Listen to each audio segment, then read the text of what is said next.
Hello everyone, welcome back to the science for defence. आज हम start करेंगे gravitation यानी गुरुत्वाकर्षण का पार्ट थर्ड। इससे लास्ट क्लास के अंदर मैंने आपको पढ़ाया था ग्रेविटेशन का पार्ट सेकंड, जिसमें मैंने आपको समझाया था ग्रेविटेशनल एक्सेलरेशन क्या होता है यानी गुरुत्वाकर्षण त्वरण क्या होता है, अर्थ की सरफेस पे क्या होता है, मैक्सिमम अर्थ की सरफेस पे कितना होता है, ये सारी चीजें मैंने आपको डिटेल में एक्सप्लेन किया था। दूसरा टॉपिक मैंने आपको बताया था कि variation in the value of G यानी जी के मान में परिवर्तन, और मैंने आपको बताए थे कि चार कारणों की वजह से, चार फैक्टर की वजह से जी के मान में परिवर्तन आता है। उनमें से एक कारण मैंने कंप्लीटली एंड क्रिस्टल एक्सप्लेन किया था और उस पर क्वेश्चंस भी करा दिए थे। चार कारण मैंने आपको बताए थे। सबसे पहले आपको मैंने बताया था कि आप अर्थ की सरफेस से जब h हाइट ऊपर जाओगे तो जी के मान में क्या परिवर्तन आएगा। मैंने आपको बताया था कि जब अर्थ की सरफेस से ऊपर जाएंगे तो जी का मान घटेगा। फॉर्मूले कराए थे, ठीक है, सारी चीजें मैंने आपको समझाई थी, ये वाला टॉपिक। इसके बाद बचे तीन। एक मैंने आपको बताया था जब अर्थ की सरफेस से आप नीचे जाएंगे, एच डेप्थ नीचे जाओगे, तब जी का मान परिवर्तन होगा, वो आज के लेक्चर के अंदर मैं आपको बताऊंगा। दूसरा मैंने बताया था कि अर्थ के रोटेट करने की वजह से जी के मान में भी परिवर्तन आता है, वो टॉपिक आज मैं क्लियर करूंगा। बचा last shape of the earth यानी due to the shape of earth, पृथ्वी की शेप की वजह से भी जी के मान में परिवर्तन होता है। ठीक है, ये सारी चीजें आज के लेक्चर के अंदर मैं कवर करूंगा। ठीक है, तो स्टार्ट करते हैं। आज का आपका लेक्चर है ग्रेविटेशन का पार्ट थर्ड और लेक्चर नंबर होगा 38।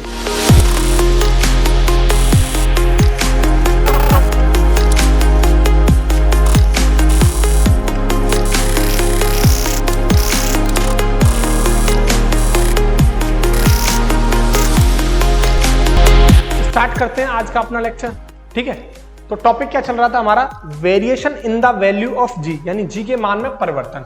और उसमें एक टॉपिक आपको मैं फिनिश करा चुका था जब हम अर्थ की सरफेस से ऊपर जाते हैं। टॉपिक था हमारा variation in the value of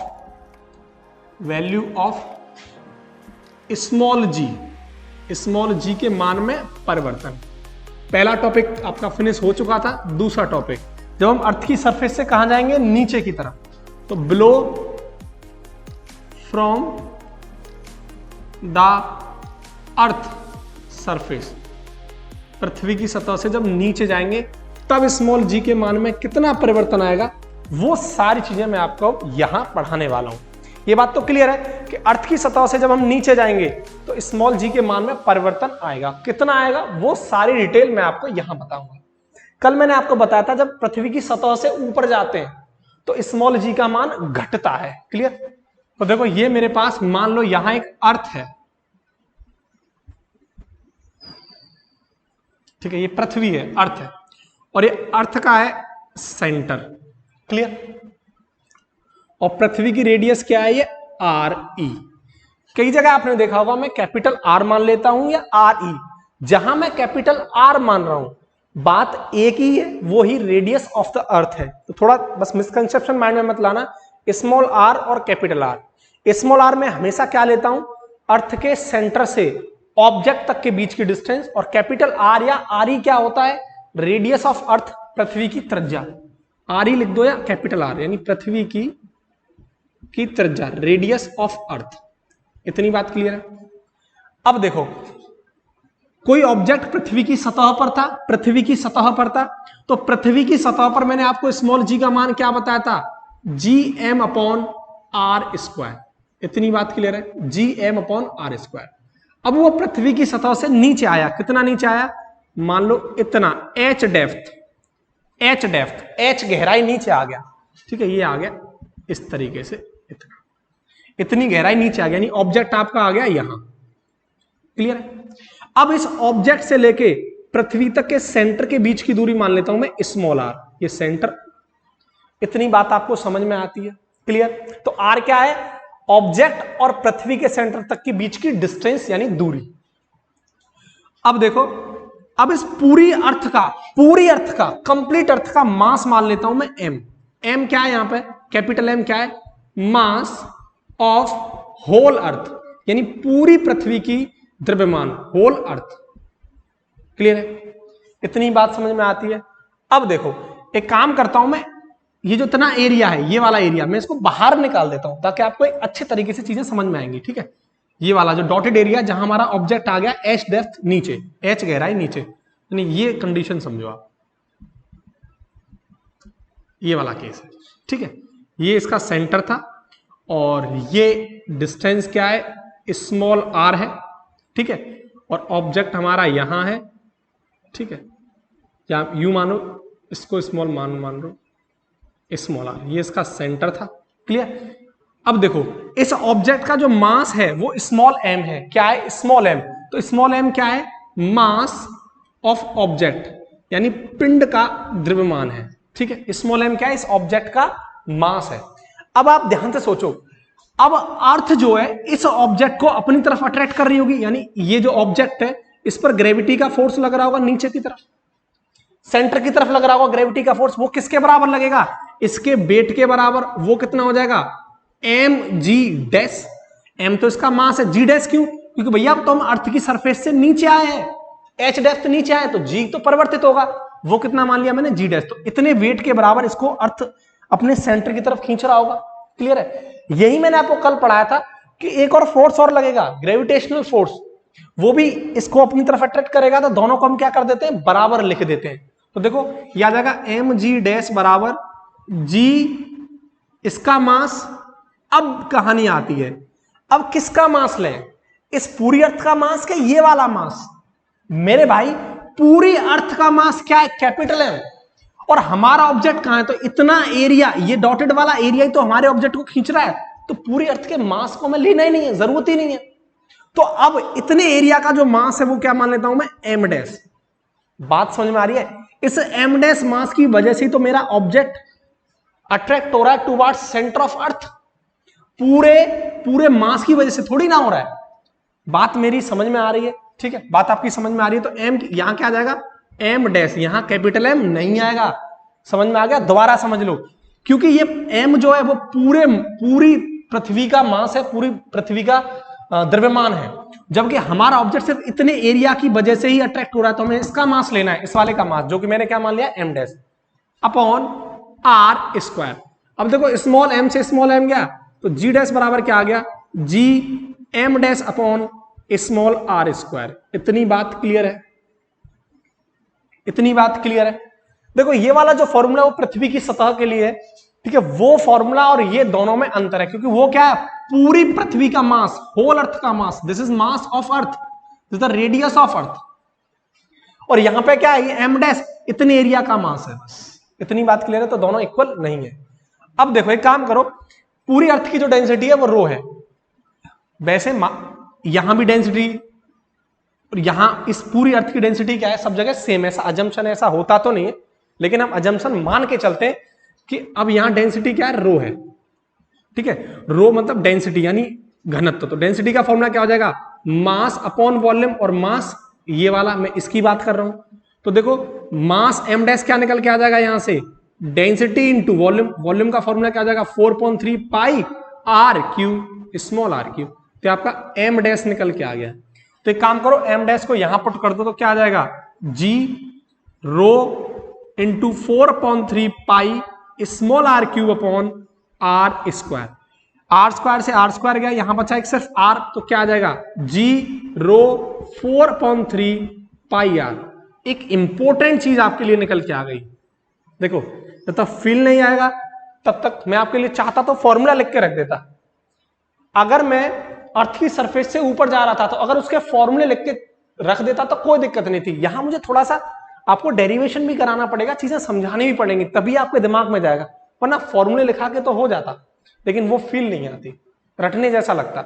अब इस बात का मतलब क्या है, इस फॉर्मूले का मतलब क्या है, इस फॉर्मूले का मतलब देखो आप, जी क्या है, कांस्टेंट होती है 6.67 10 की पावर -11। डेंसिटी क्या है, कांस्टेंट। 4.3 क्या है, कांस्टेंट। पाई की वैल्यू 3.14 कांस्टेंट। तो अब जी किस पर डिपेंड कर रहा है, इस स्मॉल आर पर डिपेंड कर रहा है, नहीं कर रहा है। यानी इस बात का मतलब क्या है, ध्यान से समझो, इस बात का मतलब क्या है कि जी डैश क्या है, इस आर के डायरेक्टली प्रोपोर्शनल है। वाह, ध्यान से समझो इस बात का मतलब क्या है कि जी डैश क्या आर के डायरेक्टली प्रोपोर्शनल है। मतलब अगर आपका आर बढ़ेगा तो जी के मान में भी बढ़ोतरी होगी। यानी इस बात का मतलब हो गया, अगर आप देखो यहां, अगर आप अर्थ की सरफेस की तरफ जा रहे हो इस तरीके से, अर्थ की सरफेस की तरफ, यहां यहां जैसे से अर्थ की सरफेस की तरफ जा रहे हो तो जी का मान क्या हो रहा है, बढ़ रहा है, और सरफेस पे आके क्या हो जाता है, मैक्सिमम, और फिर सरफेस के बाद जाते तो क्या होता है, घटना स्टार्ट हो जाता है। क्या मेरी बात तुम्हें समझ में आ रही है? अच्छा, अब तुमने देखा था ये कहां के केस के लिए हो गया, अंदर के लिए, इनसाइड के लिए हो गया, इनसाइड द अर्थ हो गया, इनसाइड द अर्थ। अब आउटसाइड के लिए कल मैंने तुम्हें क्या पढ़ाया था, आउटसाइड के लिए मैंने आपको पढ़ाया था जी डैश डायरेक्टली प्रोपोर्शनल यानी इनवर्सली प्रोपोर्शनल आर स्क्वायर, ये आपको पढ़ाया था 1/r²। ये केस क्या था, ये केस ये था कि जब आर बढ़ेगी तो जी घटेगी और आर घटेगी तो जी बढ़ेगी। ये किसके लिए केस था, आउटसाइड के लिए था, आउटसाइड द अर्थ, अर्थ से बाहर के लिए केस था। इतनी बात समझ में आ रही है? तो यहां क्या है, यहां तो ये केस है कि जैसे से आप अर्थ के सेंटर से, जैसे आप अर्थ की सरफेस की तरफ जाओगे, आर बढ़ाओगे, आर बढ़ेगा, आर बढ़ेगा तो जी का मान बढ़ता जाएगा। इस केस में क्या, अगर आर बढ़ेगी तो जी का मान घटता आएगा। तो सीधा सा केस है, सीधा सा केस है कि अगर आप इनसाइड द अर्थ, पृथ्वी के अंदर अगर आपकी डिस्टेंस आर बढ़ाते चलोगे तो जी का मान बढ़ता चलेगा। इतनी बात समझ में आती है? ठीक है, तो ये रिलेशन ये बात आपको बताता है। ये रिलेशन हमारे लिए इंपॉर्टेंट नहीं है, लेकिन ये रिलेशन ये बात बताने के लिए हमारी जरूरी था। खैर, और दूसरे रिलेशन से भी हम ये बात सीख सकते हैं। ठीक है, इतनी बात समझ में आती है। मैं थोड़ा चीजें रफ करूंगा, उसके बाद आपको आगे बढ़ता हूं। क्लियर? अब देखो, अब एक काम करते, इसको मैं रफ कर देता हूं, स्क्रीनशॉट ले लेना या लिख लेना साथ के साथ। अब एक काम करते हैं, ये अर्थ है और अर्थ की पूरी, अर्थ की होल अर्थ की डेंसिटी मान लेते हैं रो। तो डेंसिटी बराबर क्या आ जाएगा, मास अपॉन वॉल्यूम। अब एम क्या है, पूरी अर्थ का मास है, पूरी अर्थ का मास है। अब वॉल्यूम क्या हो जाएगा, M upon 4/3 pi capital R cube. इतनी बात क्लियर है? अब एक काम करो, डेंसिटी तो हर जगह सेम है, तो क्या मैं यहां इस डेंसिटी की जगह ये वाले फॉर्मूले में, ये वाला, तो क्या मैं इसका फॉर्मूला पुट कर सकता हूं, M upon 4/3 pi R cube रख सकता हूं? बिल्कुल रख सकता हूं। तो देखो, रखो, पुट करो यहां, ये आ जाएगा G M upon 4/3 pi R cube, ये आ गया फॉर्मूला। ठीक है, डेंसिटी की जगह इनटू 4/3 पाई आर। अब देखो 4/3 पाई से 4/3 पाई क्या बचा, क्या, G M upon R cube into small R, यही तो बचा, यही तो बचा। तो इस केस से भी हम क्या सीख सकते हैं, देखो जी क्या है, कांस्टेंट, अर्थ का मास क्या है, कांस्टेंट। कल आपको पढ़ाया था 6 × 10⁻24 या 5.97 × 10⁻24। आर क्या है, रेडियस ऑफ अर्थ, कांस्टेंट है 6400 किलोमीटर। तो अब देखो स्मॉल जी किस बात पर डिपेंड कर रहा है, स्मॉल आर पर। सेम चीज ये चीज हम यहां से भी देख सकते हैं। इतनी बात समझ में आती है? अब देखो, एक काम करते हैं, हमारे पास अभी फॉर्मूला था अर्थ की सरफेस पर जी बराबर G M upon R square था। तो क्यों ना मैं इस फॉर्मूले को थोड़ा आसान बनाने के लिए, क्योंकि ये फॉर्मूला जब यूज करोगे तो बहुत सारी प्रॉब्लम आएंगी, जी की वैल्यू रखो, मास ऑफ अर्थ रखो, रेडियस ऑफ अर्थ रखो, तो बहुत कॉम्प्लिकेटेड हो जाएगा। तो इसको थोड़ा आसान बनाने के लिए काम करते हैं, जीएम बराबर क्या पुट कर लेते हैं, जी आर स्क्वायर। तो यहां वैल्यू पुट कर लो जीएम की जगह, G R square upon R cube into small R. अब एक काम करो, आर स्क्वायर से आर स्क्वायर, नीचे आर बचा तो क्या बचा, G upon R into small R. यानी सीधा सा केस है, क्या चीज निकल के आ गई, ये चीज आपके पास निकल के आ गई, जी डैश बराबर G upon R into small R. एक इंपॉर्टेंट रिलेशन आपके लिए निकल के आ गया। ये रिलेशन आपको याद होना चाहिए, ये रिलेशन आपको याद होना चाहिए। इनमें से कुछ भी याद ना हो कोई फर्क नहीं पड़ता, ये रिलेशन आपको याद होना चाहिए। इनसाइड द अर्थ जी के मान में जो परिवर्तित आता है वो क्या होता है, G upon R into R minus into R small R. यहां से भी तुम सीख सकते हो, देखो जी क्या अर्थ की सरफेस पर, ये भी फिक्स है, आर क्या रेडियस ऑफ अर्थ, ये भी फिक्स है। तो देखो स्मॉल जी किस बात पर डिपेंड कर रहा है, स्मॉल आर पर। यानी जैसे से पृथ्वी के सेंटर से आप आर बढ़ाते जाओगे, बढ़ते जाओगे, बढ़ते जाओगे, वैसे वैसे स्मॉल जी का मान भी बढ़ता जाएगा। यहां से भी ये चीज देख सकते हो। अब आगे बढ़ो, क्लियर है? तो इनमें से कोई फॉर्मूला की आपको जरूरत नहीं है, ये तो मैंने एक फील देने के लिए, आपको समझाने के लिए चीजें कराई हैं, ठीक है। लेकिन ये अब पहला फॉर्मूला आपसे मैं कह रहा हूं, आपके एग्जाम के लिए जरूरी है, ये फॉर्मूला आपको याद होना चाहिए। अब एक चीज देखो, अब हम इस चीज को और थोड़ा सा आगे बढ़ा सकते हैं, एक फॉर्मूला का और यूज करेंगे। देखो मुझे स्मॉल आर निकालनी है, ये स्मॉल आर, ये मैं कैसे निकालूंगा? मैं अगर पूरे में से यानी रेडियस ऑफ अर्थ में से और ये वाली हाइट डेप्थ अगर मैं निकाल दूं तो ये वाली आर निकल के आ जाएगी। तो स्मॉल आर कैसे निकालेंगे हम? आर माइनस एच हो जाएगा। ये बात क्लियर है? तो अब एक काम करो, जी डैश बराबर जी अपॉन आर और इस स्मॉल आर की जगह इस वैल्यू को पुट कर दो तो क्या आ जाएगा? R minus H. एच गहराई, एच क्या है यहां पे? वेयर एच इज डेप्थ यानी गहराई। बुकों में डी भी दे रखा होता है, ठीक है, स्मॉल डी से भी रिप्रेजेंट कर देते हैं। अब एक काम करो, इसको थोड़ा इजी बनाओ, आर कॉमन ले लो, यहां से आर कॉमन ले लो, तो आर कॉमन लोगे तो एक आर से, ये आर कॉमन लोगे तो आर से आर खत्म हो जाएगा, बचेगा क्या? जी, यहां बचेगा 1 minus H upon R, 1 minus H upon R. तो जी डैश का फॉर्मूला क्या आ गया? 1 माइनस एच अपॉन आर। एक ये फॉर्मूला आपके लिए मोस्ट इंपॉर्टेंट है। तो दो फॉर्मूले क्लियर होने चाहिए, आपको याद होने चाहिए। जी डैश बराबर G upon capital R into small R और एक जी डैश बराबर G bracket 1 minus H upon capital R. अब इन फॉर्मूला का लॉजिक मैं बताता हूं ये कहां कहां यूज होंगे। देखो, जब आप अर्थ के सेंटर से पृथ्वी की सतह की तरफ चलोगे, अर्थ के सेंटर से पृथ्वी के सेंटर से अर्थ की सतह की तरफ चलोगे, तब ये फॉर्मूला वैलिड होगा, तब फॉर्मूला ये यूज करना है। क्वेश्चन के अंदर आपको गिवन होगा, 100% गिवन होगा कि मैं पृथ्वी के केंद्र से 500 मीटर ऊपर की तरफ जा रहा हूं, 500 मीटर 200 मीटर ऊपर की तरफ जा रहा हूं, तब ये फॉर्मूला यूज नहीं करना है, तब ये फॉर्मूला यूज करना है। तो ये जो फॉर्मूला है वैलिड किसके लिए है? पृथ्वी के केंद्र से जब ऊपर की तरफ जाते हैं, ऊपर की तरफ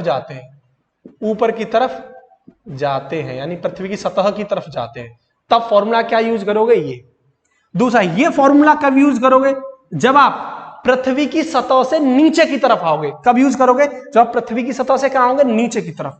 तो जब आप पृथ्वी की सतह से यानी अर्थ की सरफेस से नीचे की तरफ आओगे, पृथ्वी की सतह से नीचे की तरफ आओगे, नीचे की तरफ आने के लिए ये फॉर्मूला आपको यूज करना है।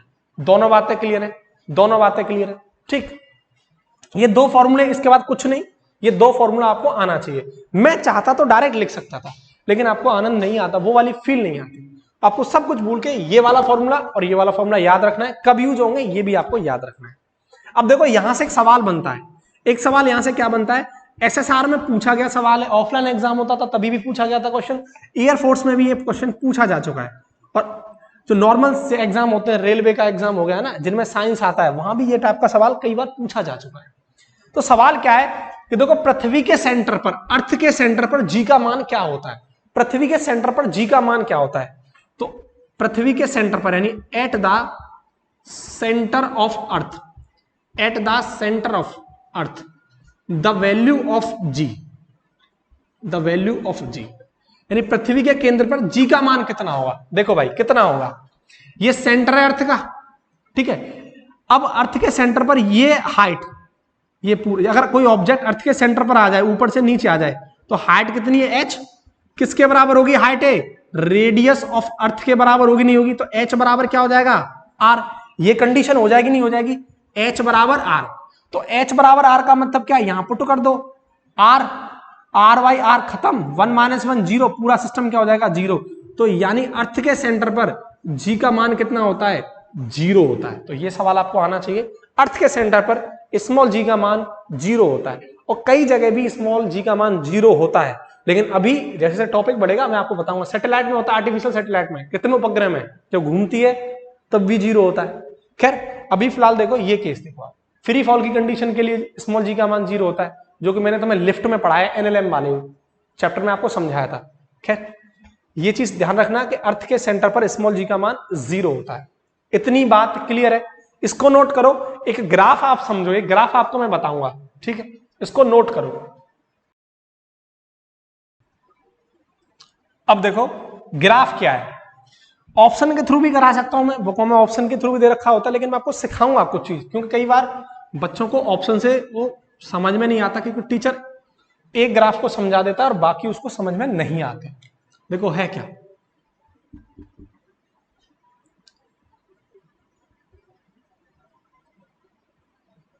ये देखो ग्राफ है, यहां अर्थ है, पृथ्वी है, ठीक है, और अर्थ की रेडियस है ये आर, पृथ्वी की त्रिज्या क्या है आर।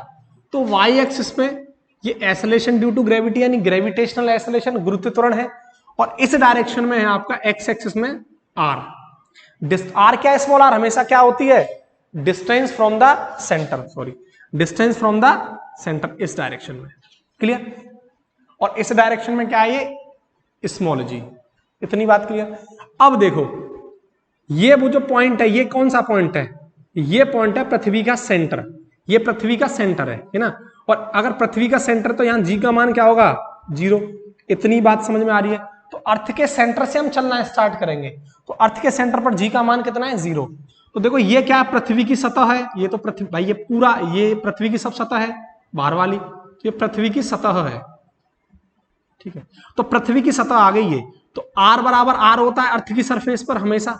मैंने आपको बताया था कि ये अर्थ है, ठीक है। तो मैंने आपको बताया था कि हम हमेशा, कल के लेक्चर में आपको समझाया था, ग्रेविटेशन का जो फर्स्ट लेक्चर था परसों वाले लेक्चर में, कि हमेशा हम डिस्टेंस कहां से मेजर करते हैं, सेंटर ऑफ मास से मेजर करते हैं, है ना। लगभग हम हमेशा, देखो ये रेडियस ऑफ अर्थ है, यहां ऑब्जेक्ट था हमारा, तो इसलिए हम आर को लगभग, ज्यादा बड़ा अंतर नहीं आता कि मैं अर्थ की सरफेस से कितना खड़ा हुआ हूं, तो आर को स्मॉल आर के बराबर मान लेते हैं। तो ये कहां होता है, at the earth surface, at the earth surface, ये पृथ्वी की सतह पर, एट द अर्थ सरफेस, पृथ्वी की सतह पर। अब देखो बाहर की तरफ क्या होता है, आउटसाइड, आउटसाइड। अब आउटसाइड बताओ किसकी वैल्यू ज्यादा होती है, यहां मान लो ये हम बाहर की तरफ चल रहे हैं, आउटसाइड का एरिया, बाहर की तरफ, आउटसाइड।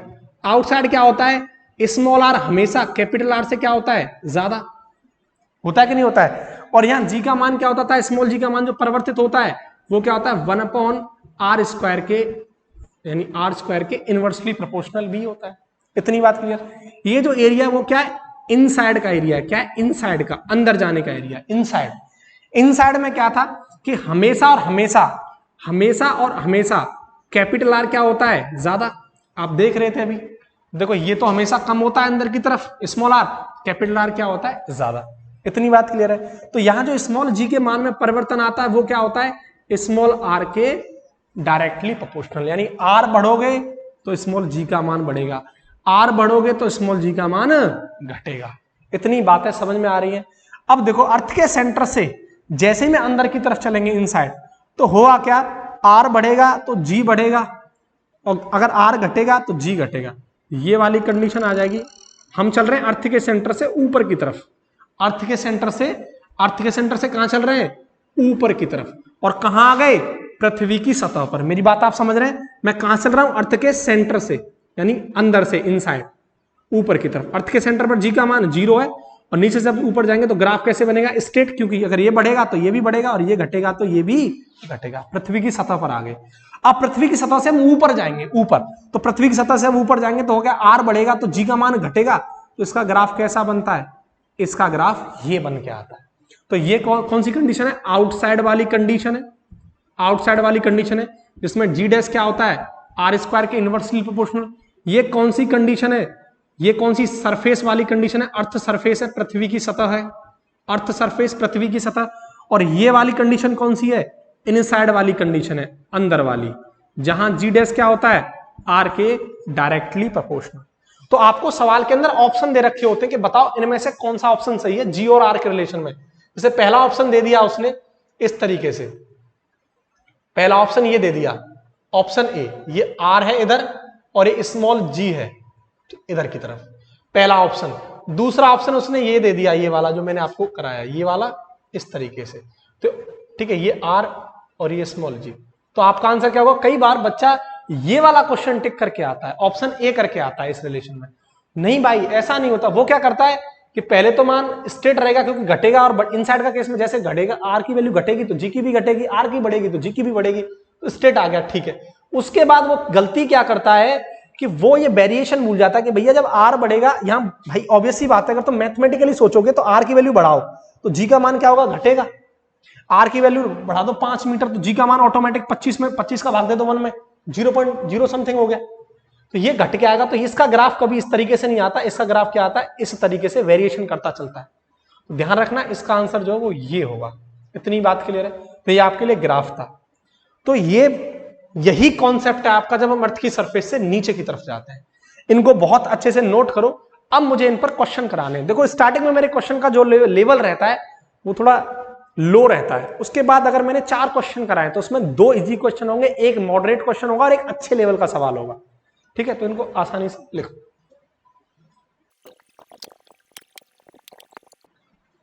अब देखो 2 टाइप के क्वेश्चन है यहां, बड़े अमेजिंग सवाल है। मैं आपको पहला पूरा मेथड सिखाऊंगा, फिर ट्रिक बताऊंगा कि कैसे आप विद इन 2 और 3 और 4 सेकंड में उस क्वेश्चन को हिट करोगे, है ना। पहले मैं वो दोनों क्वेश्चन लिखता हूं, उसके बाद दोनों को एक्सप्लेन करूंगा। देखो क्वेश्चन नंबर फर्स्ट,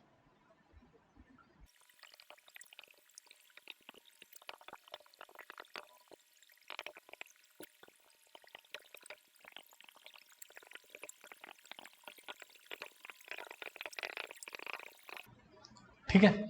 ये 2 क्वेश्चन है, क्लियर। मैं इनको आपको बारी बारी से समझाता हूं। हिंदी मैंने नहीं लिखी है, हिंदी को मैं साथ के साथ बोलता चलूंगा, ठीक है। देखो पहला सवाल देखो क्या बोल रहा है, लैंग्वेज का फर्क है, बस उसी को मैं पकड़ना है। If the radius of earth will shrink 2%, यानी जो पृथ्वी की त्रिज्या है वो 2% सिकुड़ जाती है, then the gravitational acceleration will be, तब ग्रेविटेशनल एक्सेलरेशन यानी गुरुत्व त्वरण कितना होगा? 1%, 2%, 3%, 4%, ये पूछ रहा है, ठीक है। तो आप पहला सवाल देखो, ये अर्थ की सरफेस, सॉरी ये अर्थ है, और बोल रहा है कि अर्थ की जो रेडियस है वो कितना सिकुड़ गई? 2%। मान लो इतना सिकुड़ गई वो अर्थ की रेडियस, ये सिकुड़ने वाला एरिया श्रिंक कर गया, इतना एरिया सिकुड़ गई, ठीक है। अब हमसे पूछ रहा है कि जी का मान कितना होगा, then the gravitational acceleration will be. तो हमें पता है कि जी का जो मान होता है, स्मॉल जी का मान, वो क्या होता है? G M upon R square. इतनी बात समझ में आती है। अर्थ की सरफेस पर कितना है? जी बराबर G M upon R square. अब इससे श्रिंक हो गई 2%, तब स्मॉल जी का मान कितना होगा वो मैं बताऊंगा। क्या इस सवाल के अंदर आपको मास के बारे में जिक्र कर रखा है? क्या मास के बारे में बोल रखा है कि इसका मास कांस्टेंट है या नहीं? नहीं, तो उसने तो ऐसा नहीं बोला। तो देखो जी तो हमेशा कांस्टेंट रहता है, जिसकी वैल्यू 6.67 10⁻11 होती है, वो तो फिक्स है। तो हम लोग क्या करते हैं, हम लोग डायरेक्ट रिलेशन लगा देते हैं 1/r², और आई होप तुम में से ऐसा किया भी होगा। ये सीधा सीधा लगा देते हैं और कर देते हैं क्वेश्चन को। यार क्वेश्चन के अंदर बोला ही नहीं है मास के बारे में। तो पहली बात मेरी ध्यान से सुनो, जब ऐसे सवाल के अंदर मास के बारे में जिक्र न कर रखा हो, द्रव्यमान के बारे में जिक्र न कर रखा हो, तो तुम्हारा एक काम होगा, पहला काम होगा कि डेंसिटी वाला फॉर्मूला लिखो, और मास को देखो, अभी मैं आपको बताऊंगा क्यों ऐसा मैं कर रहा हूं। एक काम करो, डेंसिटी वाला फॉर्मूला लिखो। डेंसिटी मान बोले तो घनत्व, मास अपॉन वॉल्यूम, और मास बराबर क्या हो जाएगा? Density into volume. इसका मतलब वॉल्यूम का फॉर्मूला क्या होता है? 4.3 पाई आर क्यू, ये होता है। ये आ गया मास। अब एक काम करो, इस मास की जगह वैल्यू पुट करो आप, ये तो गलत है, मास की जगह वैल्यू पुट करो। तो जी बराबर, ये तो कांस्टेंट है ही है, तो मास क्या आ जाएगा? Rho 4.3 pi R cube upon R square. अब देखो यहां से ऊपर बचा सिर्फ आर, ये खत्म हो जाएगा, तो बचा क्या? G rho 4.3 pi R. सोचो, G constant, density of earth will be also constant, नेतांक रहेगी, ये भी कांस्टेंट, पाई भी कांस्टेंट। तो जी अब किस बात पर डिपेंड कर रही है? आर पर, रेडियस ऑफ अर्थ पर। क्या मेरी बात तुम समझ रहे थे? क्यों मैं ऐसा फॉर्मूला डायरेक्ट नहीं लगा सकता? क्योंकि सवाल के अंदर मुझे मास दे नहीं रखा कि कांस्टेंट है, मास कांस्टेंट दे नहीं रखा। क्योंकि देखो भाई सीधी सी बात है, अभी मैं आपको बिलो द अर्थ वाला जो सवाल बता रहा था, अब जो अर्थ श्रिंक हुई है तो इसका मास कुछ एम डैश रहा होगा, नहीं रहा होगा, और पूरी अर्थ का मास एम रहा होगा, नहीं रहा होगा, तो थोड़ा तो परिवर्तन आया होगा मास के अंदर। तो क्या ये मास कांस्टेंट था? नहीं था। इसको हमने बनाने के लिए क्या किया था? डेंसिटी का केस लगाया था, याद आ रहा है? डेंसिटी का केस लगाया था। तो इस तरीके से हमें ये करना है, दिमाग में सेट कर लो। जब सवाल के अंदर मास के बारे में जिक्र नहीं कर रखा है तो डेंसिटी के लॉजिक लगाओ। क्यों? आप समझ गए हो, जब श्रिंक करेगा तो इस हिस्सा का मास एम डैश होगा और पूरी का क्या होगा? एम। इतनी बात समझ में आ रही है? इतनी बात क्लियर है? तो देखो यहां क्या दिख गया आप तुम्हें इस केस के लिए, जी डायरेक्टली प्रोपोर्शनल आर, यानी जितना आर बढ़ेगा उतना जी बढ़ेगा, जितना आर घटेगा उतना जी घटेगा। परसेंटेज के केस में इसको कैसे लिख लेते हैं, delta G by G into 100% बराबर delta R by R into 100%, इस तरीके से इसको लिख लिया जाता है। लेकिन खैर मैं आपको इसका शॉर्ट ट्रिक दूंगा, इस सवाल को भी कराऊंगा, उसके बाद इसकी शॉर्ट ट्रिक समझाऊंगा। पहले ये देख लो, तो आर कितना श्रिंक हो रहा है, 2%। जब आर 2% श्रिंक हो रहा है तो जी भी कितना हो जाएगा, 2% श्रिंक हो जाएगा। तो आपका आंसर क्या हो जाएगा, 2%। कई बार हम इसका आंसर गलती करके 2 दूनी 4, 2 का स्क्वायर 4, 4 लिख के आते हैं। मेरी बात तुम्हें समझ में आ रही है? तो ऐसे केस में आपका आंसर क्या हो जाएगा, 2%। अब सोचो अगर यहां ऑप्शन ये ना देके ये दे रखा होता, दो ऐसे दे रखा होता ऑप्शन कि 2% बढ़ जाएगा, इंक्रीज हो जाएगा, 2% घट जाएगा, इस तरीके से ऑप्शन दे रखा होता तो आपका आंसर क्या होता? देखो श्रिंक का मतलब क्या हो रहा है, सिकुड़ रहा है, मतलब कम हो रहा है। अर्थ की रेडियस क्या हो रही है, कम। जब रेडियस कम हो रही है तो जी का मान भी क्या हो रहा है, कम। कम का मतलब क्या है, जी क्या होगा, नेगेटिव। कम का मतलब घटेगा, तो आपका आंसर क्या हो जाएगा, 2% डिक्रीज होगा। तो इसलिए इसका बेस्ट आंसर क्या था, 2% डिक्रीज होना। खैर ऑप्शन में आपसे सिर्फ परसेंटेज के बारे में पूछा है, घटना बढ़ना नहीं दे रखा, इसलिए आसान है। लेकिन अगर इस तरीके से ऑप्शन दे रखा होता कि 2% बढ़ेगा या घटेगा, तो आप समझ सकते हैं 2% रेडियस घट रही है तो जी भी 2% घटेगा। तो आपका आंसर क्या होता है, ये। इतनी बात क्लियर है? ठीक है। अब देखो नेक्स्ट वाला, अगला क्या कह रहा है। देखो अगला क्वेश्चन ये बोल रहा है कि if the radius of earth is reduced by 2%, यहां भी पृथ्वी की त्रिज्या 2% सिकुड़ रही है। कितनी सिकुड़ रही है, 2%। By assuming the mass of earth to be constant, यानी उसने मास को, द्रव्यमान को क्या मान लिया, तब नितांक मान लिया है। यहां बोल रहा है, स्पेसिफाई कर रहा है उस बात को कि मास क्या है, कांस्टेंट, नितांक है। What percentage will the gravitational acceleration will decrease, कितने परसेंट से एक्सेलरेशन घटेगा? ऑप्शन 3%, 5%, 4% और इनमें से कोई नहीं। तो अब सीधा सीधा केस है, जी बराबर क्या आ जाएगा, G M upon R square. भैया ये तो कांस्टेंट होता ही होता है, और मास भी क्या दे दिया सवाल के अंदर, कांस्टेंट, नितांक। तो अब जी किस बात पर डिपेंड करेगा, इनवर्सली प्रोपोर्शनल आर स्क्वायर। यहां लगाएंगे लॉजिक, जहां सवाल के अंदर मास कांस्टेंट दे रखा है। तो इसको लिखने का तरीका क्या होता है कि जी बराबर, जी डायरेक्टली प्रोपोर्शनल, देखो आर ऊपर जाएगा तो माइनस का 2 हो जाएगा। परसेंटेज में इसको कैसे लिख देंगे, delta G by G into 100% बराबर, देखो ये होता क्या है, -2। पावर में हमेशा कहा जाती है चीजें आगे, -2, ध्यान रखना, -2 और डेल्टा आर बट्टे आर इंटू परसेंटेज 100%। तो परसेंट की फॉर्म में लिख लिया है। तो मैं इतना कुछ नहीं करना, बस सिखा रहा हूं, अभी ट्रिक बताऊंगा अभी एक। अब देखो delta R by R into 100%, तो कितना परसेंट सिकुड़ रहा है, 2%। तो यहां 2 रख दो, तो -2, अब 2। ध्यान से सोचो, ध्यान से। 2% क्या हो रहा है, सिकुड़ रहा है, रिड्यूस हो रहा है, कम हो रहा है। तो कम हो रहा है तो क्या आएगा, माइनस का सिंबल। माइनस का सिंबल कितना आएगा, माइनस का सिंबल। तो अब आपका आंसर क्या हो जाएगा, ये 2% सिकुड़ रहा है तो -2 और ये -2, तो कितना हो जाएगा, ये +4%। कितना हो जाएगा, +4%। तो जी का मान क्या होगा, बढ़ेगा। क्या करेगा, जी का मान बढ़ेगा। तो ये क्वेश्चन के अंदर ये विल डिक्रीज नहीं होगा, ये होगा विल इंक्रीज। विल इंक्रीज, कितना बढ़ेगा, इसको सही कर लेना। इस क्वेश्चन के अंदर विल इंक्रीज होगा। मेरी बात आप समझ रहे हैं? तो ये माइनस प्लस का भी आपको ध्यान देके चलना है। रिड्यूस होने की बात हो रही है तो माइनस, बढ़ने की बात करता तो प्लस, तो प्लस होता तो प्लस माइनस, फिर ये माइनस आ जाता। माइनस का मतलब क्या था, ये घट जाता। इतनी बातें क्लियर है? तो लॉजिकली अब देखो मैं आपको क्या समझाना चाहता हूं। सीधा सीधा केस है, इतना कुछ आपको झमेले में नहीं पड़ना। सवाल के अंदर जब मास कांस्टेंट दे रखा है, दे रखा है, क्या कर रखा है, दे रखा है, तो आपने क्या देखा था, जी डायरेक्टली प्रोपोर्शनल आर की पावर -2 था। जब सवाल के अंदर मास का कांस्टेंट नहीं है, जिक्र नहीं कर रखा, जिक्र ही नहीं कर रखा, तो ऐसे केस में तुमने देखा था जी क्या था, डायरेक्टली प्रोपोर्शनल आर था। ये बात आपको बस याद रखनी है। सीधा सीधा लॉजिक है। जिस सवाल में मास कांस्टेंट दे रखा है, एक काम करो, -2 का आंख मीच के उसकी रेडियस के साथ मल्टीप्लाई कर दो। अब रेडियस ये देख लेना कि वो रिड्यूस हो रही है, बढ़ रही है, घट रही है, बढ़ रही है। अगर घट रही है तो माइनस में लिख देना, फिर माइनस माइनस प्लस हो जाएंगे। बात मेरी समझ में आ रही है? और यहां सीधा सीधा क्या है, जो तुम्हारे क्वेश्चन के अंदर दे रखा है कि 2% घट रहा है, तो सीधा आंसर है भाई साहब कि 2% घट रहा है। अगर 2% बढ़ रहा है तो जी का मान भी 2% बढ़ रहा है। तो सीधा सीधा रीजन है, ये कुछ भी लगाने की आपको जरूरत नहीं है, ये दो बात आपको समझ में आ गई होंगी। क्लियर है? इसको नोट करो, इसके बाद आपको एक क्वेश्चन और कराता हूं। अब देखो अगला क्वेश्चन, क्वेश्चन नंबर 3।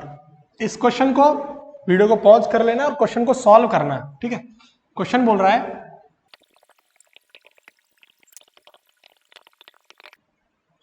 अब देखो वीडियो को पॉज करके क्वेश्चन को सॉल्व करने की कोशिश करो। देखो हिंदी सुन लो पहले। क्वेश्चन ये बोल रहा है कि find the weight of a person at depth r/2 below earth surface.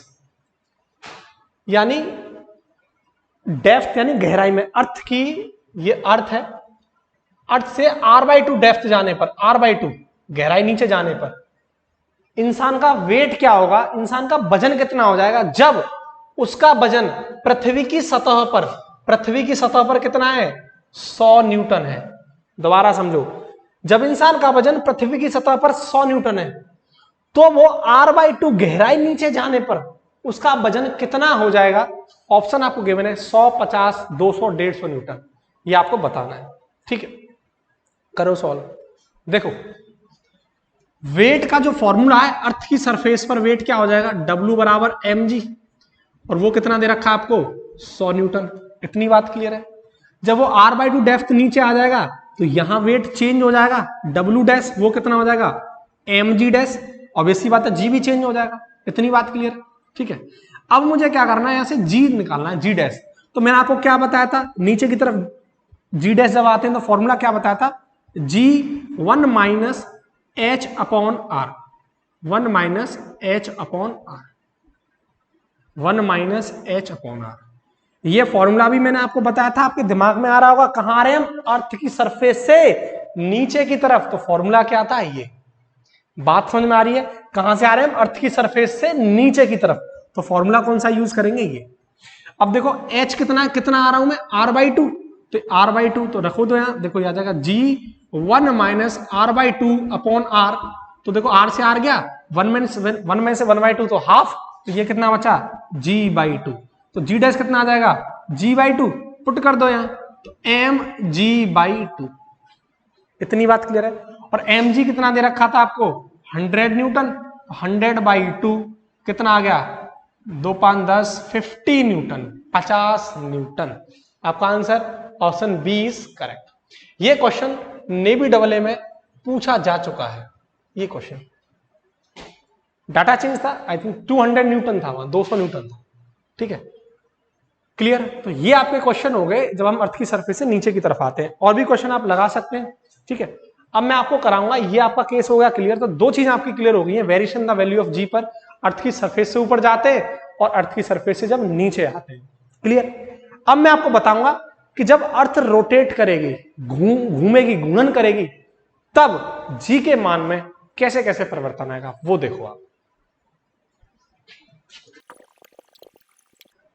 अब देखो, अब variation in the value of G पर मैं आपसे बात करूंगा ऑन रोटेशन ऑफ अर्थ, यानी थर्ड पॉइंट हमारा क्या है, ऑन रोटेशन ऑफ अर्थ। अर्थ यानी पृथ्वी के घूर्णन की वजह से, हिंदी लिख लेना आप, पृथ्वी के घूर्णन की वजह से जी के मान में परिवर्तन, ठीक है। देखो मानो ये मेरे पास यहां अर्थ है, ठीक है, ये यहां अर्थ है, ठीक है। अरे कैसे नहीं पूछ रहे, क्लियर, ठीक है। ये अर्थ, अब ये अर्थ का है सेंटर, ये वाला, ये ओ सेंटर है। अब देखो सेंटर से ये जो लाइन ज्वाइन करने वाली लाइन है, ये जो लाइन है, इसे बोलते हैं इक्वेटर। क्या बोलते हैं इसको, इक्वेटर, यानी विषुवत रेखा या भूमध्य रेखा। क्या बोलते हैं इसको, भूमध्य रेखा या विषुवत रेखा। और जो सेंटर से ये जो लाइन ज्वाइन कर रही है, ये जो लाइन, इसको मैं एक्सिस भी बोलूंगा, है ना, ये जो लाइन है इसको बोलते हैं पोल। क्या बोलते हैं, पोल। बोले तो ध्रुव, हिंदी में क्या बोलते हैं इसको, ध्रुव, ध्रुव, क्लियर। अब देखो ये जो अर्थ है इस एक्सिस के अबाउट, अर्थ जैसे देखो ये वाली एक्सिस ये अपनी अक्ष है और एक्सिस इस अर्थ के अबाउट इस तरीके से रोटेट कर रही है, घूम रही है, स्पिन कर रही है, घूम रही है, यानी इस तरीके से घूम रही है ओमेगा से। किससे? ओमेगा से। एंगुलर वेलोसिटी यानी कोणीय वेग ओमेगा से घूम रही है। अर्थ के सेंटर से ये दूरी है आर, यानी यहां कोई ऑब्जेक्ट रखा हुआ है, कोई ऑब्जेक्ट है, उस ऑब्जेक्ट की दूरी क्या है अर्थ के सेंटर से? ये आर है, स्मॉल आर। इतनी बात समझ में आ रही है? यहां कोई ऑब्जेक्ट रखा हुआ है ये, ठीक है, इस ऑब्जेक्ट तक की दूरी क्या है अर्थ के सेंटर से आर। अगर मैं चाहूं तो तुमको एक फॉर्मूला लिख के उससे ये फील दिला सकता हूं कि कैसे घटता है बढ़ता है। ये तो बात क्लियर है कि रोटेट करने पर जी की वैल्यू घटती है ना, जी की वैल्यू घटती है, मैं लिख दूं पहले, लेकिन कैसे घटती है, क्या रीजन है, वो सारा मैं आपको यहां बताने वाला हूं, लेकिन लिख देता हूं। G decreases on rotation of earth, on rotation of earth, यानी गुणन करने की वजह से जी का मान घटता है। कैसे घटता है वो आपको मैं बताता हूं। अर्थ की सरफेस से ऊपर जाओ तो घटता है, अर्थ की सरफेस से नीचे आओ तो घटता हुआ है, अरे सर रोटेट करे तो घूमता है, फिर बढ़ेगी कहां? सिर्फ और सिर्फ अर्थ की सरफेस पर ही स्मॉल जी का मान मैक्सिमम होता है, दैट इज 9.8 मीटर पर सेकेंड स्क्वायर। ठीक है, अब इसको समझते हैं। देखो ये ऑब्जेक्ट यहां रखा हुआ है, ऐसे समझो कोई चीज हम उसको गोल गोल घुमा रहे हैं इस तरीके से, या हम किसी झूले में इस तरीके से घूम रहे हैं जो कि झूला इस तरीके से चल रहा है, तो हमें ऐसा फील नहीं होता कि हमारे ऊपर एक बाहर की तरफ बल लग रहा है, बाहर की तरफ फोर्स लग रहा है जो हमको बाहर की तरफ खींचना चाहता है, ऐसा फील होता है ना। बहुत सारे एग्जांपल डेली लाइफ में ये भी हो सकते हैं, कोई तस्तरी ले लो, है ना, उस पर कोई ऑब्जेक्ट रख दो और उसको घुमाओ, इस तरीके से घुमाओ, तो वो ऑब्जेक्ट बाहर की तरफ जा रहा होता है। मेरी बात तुम समझ रहे हो ना? ऐसा हमें फील होता है ना कि हम बाहर की तरफ गिर रहे होते हैं लेकिन गिरते नहीं है। उसका रीजन क्या है? तो हुआ क्या, देखो ये जो ऑब्जेक्ट है इसका मास है m, तो इस पर ग्रेविटी फोर्स लगेगा किधर की तरफ? अर्थ के सेंटर की तरफ। वो कितना होता है? mg। वो कितना होता है? mg। तो एक फोर्स लगेगा अंदर की तरफ, सेंटर की तरफ, mg। और इस पर एक बाहर की तरफ भी फोर्स लगता है जो हमें फील आता है कि हम बाहर की तरफ गिरने वाले हैं, जिसको हम सूडो फोर्स बोलते हैं, झूठा बल। या मैं यूं बोलूं उसको हम क्या बोलते हैं? Centrifugal force. क्या बोलते हैं? सेंट्रीफ्यूगल फोर्स, बोले तो अप केंद्रीय बल। ये बात आपको मैं पढ़ा चुका हूं, centrifugal force, centripetal force circular chapter में पढ़ा चुका हूं। तो अप केंद्रीय बल होता है, इसका वैल्यू कितना होता है? इसका वैल्यू होता है mv square by R. Omega की फॉर्म में क्या जाएगा? v की जगह रख दो आर ओमेगा, तो क्या बन जाएगा? M R square omega square upon R. R से आर गया तो कितना आ गया? M R omega square. तो अपकेंद्र बल यानी सेंट्रीफ्यूगल फोर्स का फॉर्मूला होता है एम आर ओमेगा स्क्वायर। इतनी बात समझ में आ रही है? इतनी बात समझ में आ रही है? यानी अगर कोई ऑब्जेक्ट इसके अबाउट घूमेगा तो उसको यह फील होगा कि वो बाहर की तरफ गिरने वाला है। मैं चाहता तो मैं फॉर्मूले से समझा देता, लेकिन ये चीज मैं आपको रियल फीलिंग देना चाहता हूं, वाकई में एक एक्सप्लेनेशन देना चाहता हूं कि ऐसा घटती क्यों है जी की वैल्यू। फॉर्मूले से तो वैल्यू लगा के थीटा 0 90 लगा कर लेंगे हम, लेकिन ये चीज आप समझो। इतनी बात समझ में आ रही है? अब एक केस देखो, मेरी बात समझना, कि अगर ये सेंट्रीफ्यूगल फोर्स कम है, थोड़ी देर के लिए सोचो, अगर ये सेंट्रीफ्यूगल फोर्स कम होगा तो इस पॉइंट पर इस बॉडी का नेट फोर्स क्या हो जाएगा? ज्यादा। नेट फोर्स क्या होगा? ज्यादा। अब तुम सोचो अगर ये वाला बल सेंट्रीफ्यूगल फोर्स ज्यादा लगे तो हम कहां पहुंच जाएंगे? बाहर की तरफ। तो जब अर्थ रोटेट कर रही है, अर्थ अपनी एक्सिस पर रोटेट करती है, तुम तो आराम से खड़े हैं, कैसा लग रहा है हम बाहर फेंकते हुए जा रहे हैं? नहीं। इसका मतलब हमारे ऊपर जो नेट फोर्स है, तो सेंटर की तरफ जो नेट फोर्स लग रहा है वो क्या है? ज्यादा है। इसका मतलब ये वाला फोर्स सेंट्रीफ्यूगल फोर्स क्या है? कम है। अगर ये ज्यादा हो जाएगा, तो अगर ये ज्यादा हो जाएगा, इस फोर्स से ज्यादा हो जाएगा, mg से अगर ज्यादा हो जाएगा, तो ऑब्जेक्ट बाहर की तरफ गिर जाएगा। मेरी बात आप समझ रहे हैं? तो कुछ केस मैं आपको समझाना चाहता हूं, वो देखना। अगर मैं आपसे ऐसा बोलूं, देखो सेंट्रीफ्यूगल किस फोर्स पर, सेंट्रीफ्यूगल फोर्स देखो वो किस पर डिपेंड है? आर पर। आर पर, स्मॉल आर पर। फॉर्मूले के अंदर क्या है? Small R. अगर मैं ऐसा बोलूं कि अगर आर ज्यादा होगा तो सेंट्रीफ्यूगल फोर्स भी ज्यादा होगा, ये बात तो तुम्हें समझ में आ रही है, डायरेक्टली प्रोपोर्शनल। आर ज्यादा होगा तो सेंट्रीफ्यूगल फोर्स ज्यादा होगा। अगर सेंट्रीफ्यूगल फोर्स ज्यादा हो जाएगा तो यहां पर नेट फोर्स क्या हो जाएगा? कम। तो नेट फोर्स क्या हो जाएगा? एफ नेट क्या हो जाएगा? कम। और मेरे भाई एफ नेट अगर कम हो गया तो ग्रेविटेशनल फोर्स क्या हो जाएगा, यानी सॉरी ग्रेविटी जी क्या हो जाएगा, सॉरी जी क्या हो जाएगा, वो भी कम हो जाएगा। दूसरा अगर मैं ऐसा बोलूं कि अगर आर कम हो जाएगा तो सेंट्रीफ्यूगल फोर्स भी क्या हो जाएगा, कम। आर कम तो सेंट्रीफ्यूगल फोर्स कम। इसका मतलब अगर ये सेंट्रीफ्यूगल फोर्स कम हो गया तो ऑब्जेक्ट अपने सेंटर में आराम अपने रोटेशन करता रहेगा, आराम से घूमता रहेगा। इसका मतलब उसका नेट फोर्स क्या है, यहां पे ज्यादा है। अगर नेट फोर्स ज्यादा है तो इसका मतलब स्मॉल जी का मान भी क्या होगा, ज्यादा। इतनी बात समझ में आ रही है। तो अब एक बात सोचो, जैसे ये ऑब्जेक्ट यहां पहुंचा, इसके बाद यहां पहुंचा, इसके बाद यहां पहुंचा और इसके बाद आ गया अपने पोल पर, तो देखो इस तरीके से घूम रहा होगा, इस तरीके से। ये रेडियस क्या हो गई, आर। ये इस तरीके से घूम रहा होगा, ये रेडियस क्या हो गई, आर। ये इस तरीके से घूम रहा होगा, ये क्या हो गई, रेडियस आर।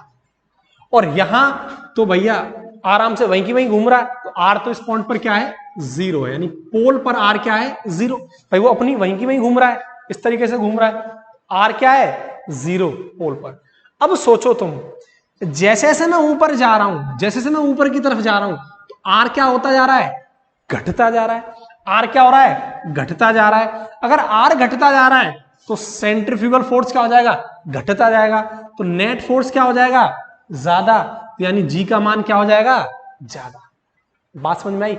इसलिए यहां आर तो जीरो है, यहां तो आर जीरो है, तो यहां सेंट्रीफ्यूगल फोर्स इस पॉइंट पर क्या हो जाएगा, बिल्कुल जीरो। तो यहां जी का मान क्या हो जाएगा, सबसे ज्यादा। इसलिए पोल पर इक्वेटर से सबसे ज्यादा मान होता है, यानी पोल पर जी का मान सबसे ज्यादा होता है। यही बात तुम्हें मैं मैथमेटिकल रूप से समझाऊंगा, जो कि मैंने आपको एक ऑथेंटिकेशन से समझाया है चीजें, ठीक है। एक आपको इस तरीके से मैंने समझाया, ठीक है। तो पोल पर स्मॉल जी का मान ज्यादा होगा इन कंपैरिजन ऑफ इक्वेटर। तो हुआ क्या, यहां पोल पर जी का मान सबसे ज्यादा, यहां कम, यहां कम, यहां कम, इस तरीके से घटता आ रहा है, और इक्वेटर पर क्या हो गया, सबसे कम। इतनी बात समझ में आई। अब आपको मैं मैथमेटिकली समझाता हूं कि ऐसा क्यों होता है कि पोल पर सबसे ज्यादा जी की वैल्यू ज्यादा होती है और इक्वेटर पर कम होती है। देखो ये अर्थ थी, ये इसका सेंटर है, ये आपको इक्वेटर बताया था मैंने, ये आपको पोल बताया था, ध्रुव भूमध्य रेखा। ये यहां ऑब्जेक्ट था, मान के चलो ये ऑब्जेक्ट यहां पहुंच गया, कहां पहुंच गया, यहां। तो जी के मान में परिवर्तन आया होगा, भाई यहां जी क्या हो गया, कम है, ऊपर जा रहे हैं तो जी क्या होता रहा है, बढ़ता जा रहा है, बढ़ता जा रहा है। तो जी के मान में परिवर्तन आ गया, जिसे मैं बोल रहा हूं जी डैश। यहां पे क्या बोल रहा हूं, जी डैश, जो चेंज हुआ है जी की वैल्यू, जिसे बोल रहा हूं मैं जी डैश। अब एक काम करो, इसके सेंटर से एक लाइन ज्वाइन करा दो, अर्थ के सेंटर से। और ये जो एंगल दिख रहा है आपको, जिसको मैं बोल रहा हूं थीटा, कहीं के बुक में लैम्डा दे रखा होता है, थीटा रिप्रेजेंट कर दो, एंगल है, मतलब कुल मिला के थीटा क्या है, एंगल। इसको बोलते हैं हम, थीटा को बोलते हैं एंगल ऑफ लैटिट्यूड, या एंगल ऑफ लैटिट्यूड। कई कई किताब में लैम्डा से भी इसको रिप्रेजेंट कर दिया जाता है ना। इसको बोलते हैं अक्षांश कोण। क्या बोलते हैं इसको, अक्षांश कोण, अक्षांश कोण। सबसे खास बात क्या है, ये अक्षांश कोण हमेशा कहां से मेजर किया जाता है, मेजर फ्रॉम हॉरिजॉन्टल। ये हमेशा क्षैतिज से, कहां से, क्षैतिज से ही मापा जाएगा, यानी ये हमेशा क्षैतिज से ही मापा जाएगा। कैसे, देखो ध्यान से, जैसे मान के चलो ये बॉडी घूम घाम के, जैसे ये पोल पर है, ये बॉडी आ गई यहां, तो यहां में जी डैश, जी के मान में परिवर्तन आएगा जब पोल से इक्वेटर की तरफ आ रही होगी। तो अब थीटा कहां से मेजर करेंगे आप कहां से मेजर करेंगे, इससे, हॉरिजॉन्टल से। अब ये एंगल ये थीटा होगा, ना कि ये वाला एंगल होगा थीटा। इसलिए कभी भी थीटा की वैल्यू 90 से मैक्सिमम नहीं हो सकती है। आप मेरी बात समझ रहे, 90 से मैक्सिमम नहीं हो सकती। या मैं यूं बोलूं कि अब इस इक्वेटर से पोल की तरफ आ रही है जी कोई ऑब्जेक्ट, तो यहां जो जी के मान में परिवर्तन हुआ जी डैश, तो अब एंगल कहां से मेजर करोगे आप, देखो कहां से मेजर करोगे, हॉरिजॉन्टल से। तो अभी एंगल हो जाएगा थीटा। तो हमेशा थीटा कहां से मेजर किया जाएगा, मेजर फ्रॉम हॉरिजॉन्टल। ये बात क्लिक कर गई। अच्छा, अब जो जी के मान में परिवर्तन आया है, जो जी डैश है, वो जी डैश की वैल्यू होती है G minus R omega square cos square theta. छोटा सा एक डेरिवेशन है, लेकिन तुम्हारे लिए वो जरूरी नहीं है। जहां जहां जरूरी होता है एक्सप्लेन करना, डेरिवेशन भी मैं आपको एक्सप्लेन करता हूं, लेकिन ये आपको डायरेक्ट स्टेटमेंट आपको याद रखना है। जी डैश बराबर G minus R omega square cos square theta है, ये वैल्यू आपकी चेंज होके आएगी जी डैश बराबर। ठीक है, अब इस बात को समझो, देखो अगर ओमेगा की वैल्यू ज्यादा होगी, ओमेगा की वैल्यू ज्यादा होने का मतलब क्या है? ओमेगा की वैल्यू ज्यादा होने का मतलब है कि अर्थ तेजी से रोटेट कर रही है, अर्थ तेजी से रोटेट कर रही है, अर्थ तेजी से रोटेट कर रही है। अगर ओमेगा की वैल्यू कम है तो अर्थ धीरे धीरे रोटेट कर रही है। ठीक है, तो अब खुद सोचो, अगर ओमेगा की वैल्यू यहां ज्यादा होगी, ओमेगा की वैल्यू क्या हो गई? ज्यादा बढ़ गई। तो अगर ओमेगा की वैल्यू अगर ज्यादा होगी तो जी में से अगर आप घटाओगे, जी में से अगर आप घटाओगे इस वैल्यू को, जी में से अगर आप इस घटाओगे तो पूरा जो है ये वैल्यू कैसी हो जाएगी? कम। कम। अगर ये ओमेगा की वैल्यू कम होगी, ये ओमेगा की वैल्यू होगी, तो ये पूरी वैल्यू कैसी आएगी? ज्यादा। मेरी बात तुम्हें समझ में आ रही है? मेरी बात तुम्हें समझ में आ रही है? अगर इस ओमेगा की वैल्यू ज्यादा होगी तो ये वैल्यू क्या हो जाएगी? पूरी ज्यादा, क्योंकि इसका मल्टीप्लाई पूरी ज्यादा हो जाएगी। तो इसमें से जब इसको घटाओगे तो ये वैल्यू कैसी आएगी? कैसी निकल के आएगी? कम निकल के आएगी। कैसी निकल के आएगी? कम। इसलिए जब ओमेगा ज्यादा होता है तो जी का मान क्या होता है? कम। इस बात का मतलब हो गया कि अर्थ रोटेट करने पर जी का मान क्या होता है? डिक्रीज। तो on rotation of earth, on rotation of earth यानी पृथ्वी के घूर्णन करने की वजह से जी का मान घटता है। दोबारा समझ लो, ओमेगा अगर ज्यादा होगा तो अर्थ तेजी से रोटेट करेगी, तो ये वैल्यू क्या हो जाएगी? ज्यादा। भाई ओमेगा का मल्टीप्लाई हो रहा है तो ये वैल्यू कैसी हो जाएगी? ज्यादा। अब इसमें से अगर इसको घटाओगे तो ये पूरा एक्सप्रेशन क्या आएगा? कम। भाई कम में से हम ज्यादा को घटा रहे हैं तो ये एक्सप्रेशन क्या आएगा? कम। तो जी का मान क्या हो जाएगा? कम। जी क्या हो जाएगा? डिक्रीज हो जाएगा। अगर ये वैल्यू कम हो, ओमेगा क्या हो? कम, तो अर्थ धीरे धीरे रोटेट करेगी तो ये पूरी वैल्यू क्या होगी? कम। तो अब इसमें से अगर हम इसको घटाएंगे तो ये वैल्यू क्या आएगी? ज्यादा।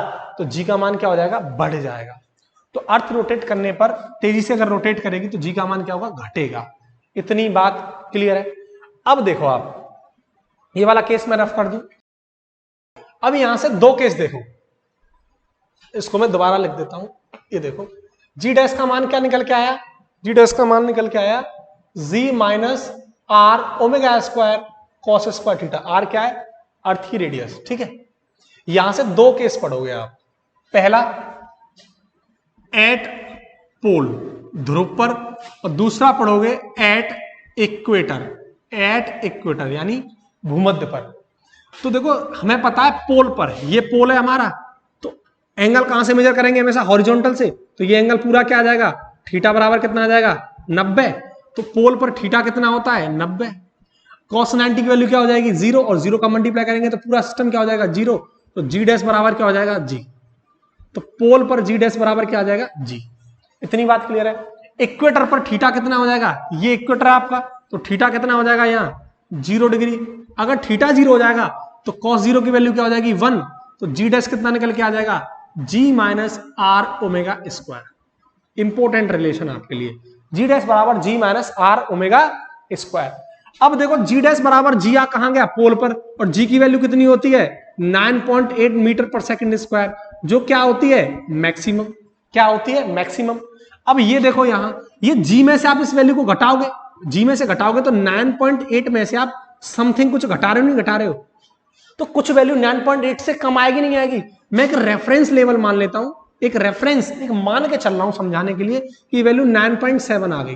भाई 9.8 में से घटाओगे तो कुछ ना कुछ तो कम आएगा। तो यहां जो जी डैश है वो लगभग कितना आ जाएगा? 9.7 मीटर पर सेकंड स्क्वायर। ठीक है, ये अजम्पशन है। इतनी बात समझ में आ रही है? तो अब देखो पोल पर जी की वैल्यू क्या हो गई? ज्यादा, और इक्वेटर पर जी की वैल्यू क्या हो गई? कम। बात समझ में आ रही है? ये केस है। अब यहां से एक्स रूप में और WSSR में कई साल सवाल पूछे गए। एनडीए के फर्स्ट पेपर में भी क्वेश्चन पूछा गया, अभी जो पेपर हुआ है उसमें भी क्वेश्चन आया था। देखो यहां से जो क्वेश्चन आते हैं वो मैं आपको बता देता हूं किस तरीके के क्वेश्चन यहां से बनते हैं। अभी ये अर्थ है, ठीक है, ये आपका था इक्वेटर, ये आपका था पोल। हमें इतना पता है इक्वेटर पर वैल्यू लगभग कितनी है? 9.7 मीटर पर सेकंड स्क्वायर। पोल पर वैल्यू कितनी है? 9 मीटर पर सेकंड स्क्वायर। तो जब हम इक्वेटर से पोल की तरफ चलते हैं, इक्वेटर से पोल की तरफ चलते हैं तो जी का मान क्या होता है? बढ़ता है। तो पहली कंडीशन भैया, पहली बात कि जब इक्वेटर से पोल की तरफ चलते हैं तो जी का मान क्या होता है? बढ़ता है। On moving from equator to pole, equator to pole, यानी भूमध्य से ध्रुव की तरफ जाने पर जी इंक्रीजेज, जी का मान क्या होगा, बढ़ेगा, जी का मान क्या होगा, बढ़ेगा। अब यही स्टेटमेंट समझ लो कि वेट घटेगा या बढ़ेगा, तो वेट का फॉर्मूला क्या होता है, mg। अब सीधी सी बात है, मास कांस्टेंट है होता है, तो वेट किस पर डिपेंड करता है, जी पर, ग्रेविटी पर डिपेंड करता है। तो जी अगर बढ़ेगा तो डब्ल्यू भी बढ़ेगा, अगर जी घटेगा तो डब्ल्यू भी घटेगा। तो इक्वेटर से जब पोल की तरफ जाते हैं तो जी का मान क्या होता है, बढ़ता है, तो जी का मान बढ़ता है तो वेट भी उसका बढ़ता है। ज्यादा फर्क नहीं आता, थोड़ा सा बढ़ता है लेकिन बढ़ता है। तो मैं क्या बोल दूं, एंड और बोल दूं इसमें, एंड वेट विल इंक्रीजेज, यानी उसका वजन, इंसान का जो वजन है वो भी क्या हो जाएगा, बढ़ जाएगा। दूसरा स्टेटमेंट भाई साहब, कि जब हम पोल से इक्वेटर की तरफ आएंगे, पोल से इक्वेटर की तरफ आएंगे तो जी का मान क्या हो जाएगा, घट जाएगा, घटने लगेगा, यानी on moving from pole to equator, pole to equator. अगर हम ध्रुव से भूमध्य की तरफ जा रहे हैं, ध्रुव से भूमध्य की तरफ जा रहे हैं, तो जी क्या हो जाएगा, डिक्रीज हो जाएगा। मेरे भाई जब जी डिक्रीज हो जाएगा तो डब्ल्यू क्या हो जाएगा, उसका घट जाएगा। एंड वेट क्या हो जाएगा उसकी बॉडी का, वेट विल डिक्रीज, उसका वजन भी घटने लगेगा। इतनी बातें क्लियर है। तो 4 सवाल जी, वेट, ये 4 सवाल आपके क्लियर होने चाहिए, डायरेक्ट पूछ लेता है वो। सिंपल सा लॉजिक रखो, फिगर दिमाग में रखो, इक्वेटर पर 9.7 सोच लो, अज्यूम कर लो, और पोल पर कितना मान लो, लगभग 9.8 मान लो। पोल पर कितना होता है, 9.8। तो अब खुद सोचो, 9.7 से 9.8 की तरफ जाएंगे तो जी बढ़ेगा, और 9.8 से 9.7 की तरफ आएंगे तो जी घटेगा। जी घटेगा तो वेट घटेगा, जी बढ़ेगा तो वेट भी इंसान का बढ़ेगा, वजन बढ़ेगा। तीसरा केस क्या है, देखो, मैं अगर तुमसे बोलूं कि अर्थ अगर रोटेट करना बंद कर दे, अर्थ अगर घूर्णन करना बंद कर दे, तब जी के मान में पोल या इक्वेटर पर घटेगा या बढ़ेगा, क्या परिवर्तन आएगा। ठीक है, जब अर्थ रोटेट करना बंद कर दे, घूर्णन करना बंद कर दे, जब अर्थ रोटेट कर रही थी तब इक्वेटर पर जी का मान कितना है, 9.7, पोल पर कितना है, 9.8। अब ये बोल रहा है कि अगर अर्थ रोटेट करना ही बंद कर दे, घूमना ही बंद कर दे भाई साहब, तो जी का मान पोल और इक्वेटर पर कितना बदलेगा। तो वेन, अगला केस है, वेन रोटेशन ऑफ, यानी ऐसे बोल दो, when earth does not rotate, पृथ्वी अगर रोटेट ना करे, when earth does not rotate then G on pole and equator will be, क्या होगी भैया, जब अर्थ रोटेट करना बंद कर दे, अर्थ रोटेट करना बंद कर दे, तब जी पोल और इक्वेटर पर कितनी होगी। इसको समझो आप, इसको समझो आप, जब अर्थ रोटेट हो रही थी, ये कब का केस है, जब अर्थ क्या हो रही है, रोटेट हो रही है, घूर्णन कर रही है। ये सेंटर, ये इक्वेटर, ये पोल, ठीक है। तो यहां वैल्यू कितनी इक्वेटर पर, 9.7 मीटर पर सेकंड स्क्वायर, और यहां वैल्यू कितनी है, 9.8 मीटर पर सेकंड स्क्वायर। अब मानो अर्थ क्या करे, रोटेट करना बंद कर दे, ये कब की कंडीशन है, जब अर्थ रोटेट नहीं कर रही है, यानी अर्थ रोटेट नहीं कर रही है, रुकी हुई है, तब के केस में ये इक्वेटर है और तब के केस में ये पोल है। तो जब भैया पृथ्वी रोटेट ही नहीं करेगी तो हर जगह जी का मान कितना हो जाएगा, 9.8 हो जाएगा। भाई जी के मान में कब परिवर्तन आ रहा है, अर्थ घूम रही है, घूर्णन कर रही है, रोटेट कर रही है, तभी तो जी के मान में परिवर्तन आ रहा है। मेरी बात आप समझ रहे हैं, जब अर्थ रोटेट कर रही है तभी तो जी के मान में परिवर्तन आ रहा है, इक्वेटर पर इतनी और पोल पर इतनी। जब पृथ्वी रोटेट ही नहीं करेगी, घूर्णन ही नहीं करेगी, तो जी के मान में किस बात का परिवर्तन, हर जगह क्या होगा, जी 9.8 होगा। बात समझ में आ रही है।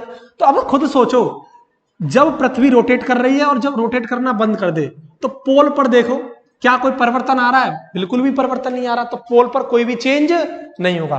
तो पहला केस क्या है, नो चेंज एट पोल, पोल पर कोई बदलाव नहीं होगा, वैल्यू उतनी रहेगी 9.8 मीटर पर सेकंड स्क्वायर। इतनी बात क्लियर है, तो पोल पर कोई परिवर्तन नहीं आएगा। लेकिन सोचो इक्वेटर पर यहां 9.7 है और यहां कितनी हो गई, 9.8, बिल्कुल, यानी इक्वेटर पर जी का मान क्या हो जाएगा, बढ़ जाएगा, जब अर्थ रोटेट करना, घूर्णन करना बंद कर दे। ठीक है, तो जी का मान क्या हो जाएगा, इक्वेटर पर बढ़ जाएगा। इतनी बात समझ में आ रही है, ठीक है। क्लियर? तो ये कुछ क्वेश्चन थे जो आपको डायरेक्टली याद होने चाहिए। देखो कोस्ट गार्ड के पेपर में भी यहां से क्वेश्चन बना है, आसान है, लेकिन यहां से क्वेश्चन कई बार डायरेक्ट पूछ लिया जाता है। तो इसको फील करके, इसको समझ के आपको चीजें दिमाग में सेट करनी है ताकि आप न भूलें, प्रैक्टिस करनी है बार बार। ठीक है, तो ये आपका हो गया रोटेशन, यानी अर्थ के रोटेट करने की वजह से टॉपिक। अब मुझे इस पर आपको 2-3 सवाल कराने, बहुत अच्छे सवाल है, इनको नोट करो, फिर आपको क्वेश्चंस कराता हूं। नोट्स साथ के साथ बनाओ। अब देखो क्वेश्चन नंबर 1, दोनों ही क्वेश्चन अच्छे हैं और इससे अलग इस टॉपिक में क्वेश्चन नहीं बनेगा आपका। क्वेश्चन नंबर 1,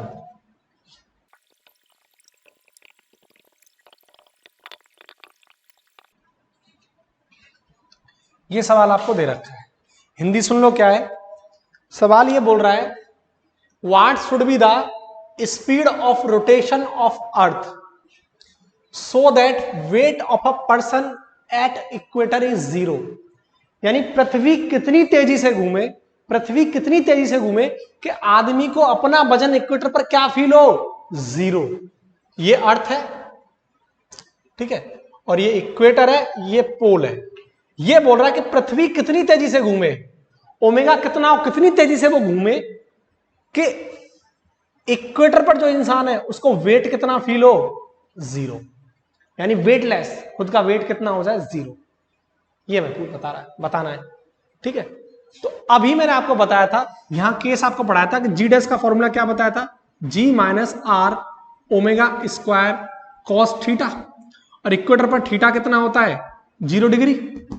तो जी डैश बराबर क्या हो जाएगा, G minus R omega square, cos theta, cos 0 की वैल्यू 1 होती है। इतनी बात क्लियर है। अब देखो इक्वेटर पर वेटनेस फील करे, कब फील करेगा वेटनेस। देखो W बराबर mg, जब उसका जो g है परिवर्तन हो रहा है g, ये क्या हो जाए, 0। अगर ये 0 हो जाएगा तो वेट भी क्या हो जाएगा, 0। तो यानी अगर ये क्या हो जाएगा, 0, उसका ग्रेविटी क्या हो जाएगा, 0, तो वेट भी क्या फील होगा उसे, 0। इतनी बात समझ में आ रही है, ये बात समझ में आ रही है भैया। जब ग्रेविटी 0 होगा, यानी sorry acceleration due to gravity, गुरुत्व त्वरण 0 होगा, तभी तो W 0 होगा, तभी तो वेट उसका 0 होगा। क्योंकि वेट किस पर डिपेंड करता है, जी पर। जी ज्यादा वेट ज्यादा, जी कम वेट कम, जी 0 वेट भी उसको 0 फील होगा। इतनी बात क्लियर है। तो यहां से आ जाएगा जी बराबर आर ओमेगा स्क्वायर। ओमेगा आपको निकालना है, तो ओमेगा स्क्वायर क्या आ जाएगा, ओमेगा स्क्वायर आ जाएगा जी अपॉन आर, ओमेगा आ जाएगा रूट जी बाई आर। ये आपका आंसर है, G by R. Option B is correct, ठीक है, ऑप्शन बी इज करेक्ट। इतनी बात समझ में आती है। अगला क्वेश्चन इसी में क्या बोल देगा तुमसे, वो स्पीड ऑफ रोटेशन की जगह तुमको दे देगा टाइम पीरियड, यानी आवर्तकाल। क्या दे देगा, आवर्तकाल। इसको ध्यान से सुनना, आवर्तकाल क्या है। What should be the time period of earth so that the weight of a person at equator is 0। यानी पृथ्वी का आवर्तकाल, टाइम पीरियड कितना होना चाहिए जब इक्वेटर पर उस इंसान का वेट कितना फील हो, 0, वेटलेस फील हो, उसको वेट महसूस ही ना हो, अपना वेट कितना हो, 0। तुम्हें पता है अर्थ एक कंप्लीट चक्कर लगाती है कितने घंटे में, तब वो टाइम पीरियड कितना होता है, 24 घंटे में। 24 घंटे में। बात समझ में आ रही है। तो अर्थ का टाइम पीरियड क्या रहेगा, आवर्तकाल क्या रहेगा, जब उस इंसान का वेट क्या हो, 0। कितनी तेजी से घूमे वो, यानी उसका टाइम पीरियड बताना है हमें।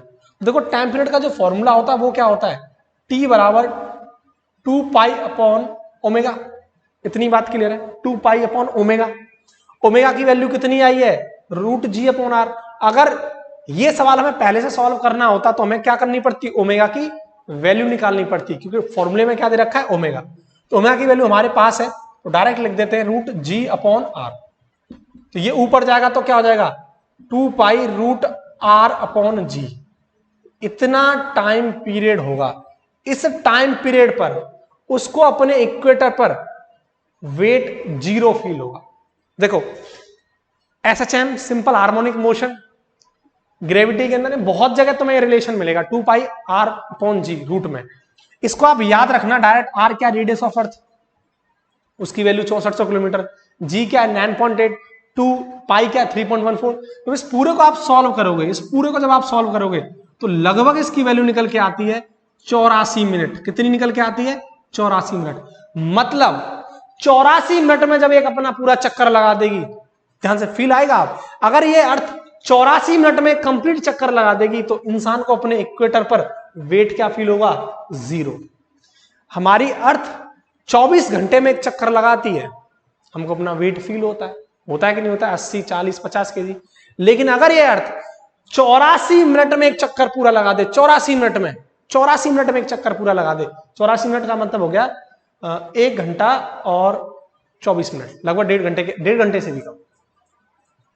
ठीक है, इतने घंटे में अगर एक कंप्लीट चक्कर लगा दे, वो 24 घंटा सोच रहे हैं ना आप, 24 घंटा, और कहां 84 मिनट, 1.5 घंटे से भी कम। अगर इस स्पीड से अगर घूमेगी, इसका टाइम पीरियड इतना आएगा, तो हमको वेट कितना फील होगा इक्वेटर पर? 0।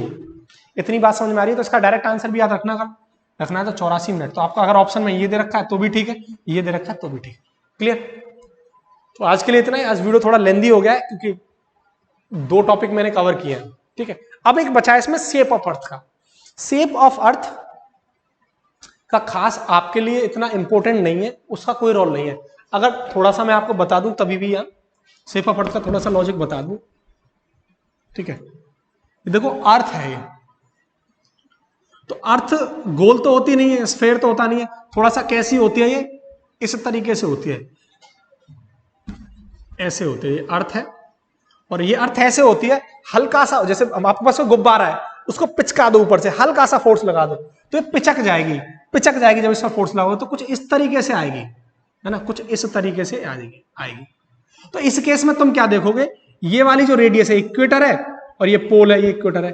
तो अब तुम खुद सोचो, फील करो, दिमाग में फील करो, तो आपने ऊपर फोर्स लगाया तो ये वाली रेडियस क्या हो जाएगी? ज्यादा, और पोल वाली रेडियस क्या हो जाएगी? कम।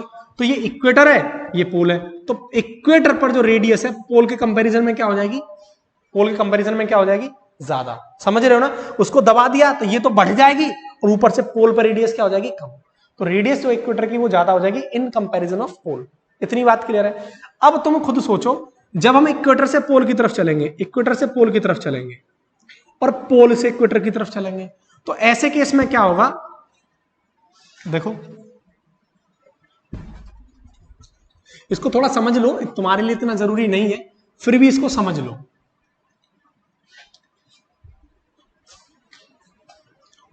देखो हुआ क्या, इतनी बात समझ में आ रही है? यानी रेडियस जो इक्वेटर की ज्यादा होगी इन कंपैरिजन ऑफ पोल। अब एक रिलेशन हमने पढ़ा था, अर्थ की सरफेस पर क्या होता था? gm/r²।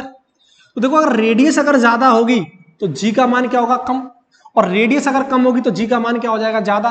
तो रेडियस इक्वेटर पर ज्यादा है तो g का मान क्या होगा? यहां पर कम। तो सीधी सी बात है, पोल पर g का मान क्या हो जाएगा? ज्यादा। इस बात से समझ में आ रहा है, जहां रेडियस ज्यादा g का मान कम, तो इक्वेटर पर रेडियस ज्यादा g का मान कम, तो पोल पर क्या हो जाएगा? g का मान ज्यादा। अब इन्होंने क्या माना? एक हुआ एक्सपेरिमेंटल और एक कैलकुलेशन। जब उन्होंने कैलकुलेशन करी तो पोल ग्रेटर देन इक्वेटर, और एक्सपेरिमेंट भी उन्होंने यही चीज बताई।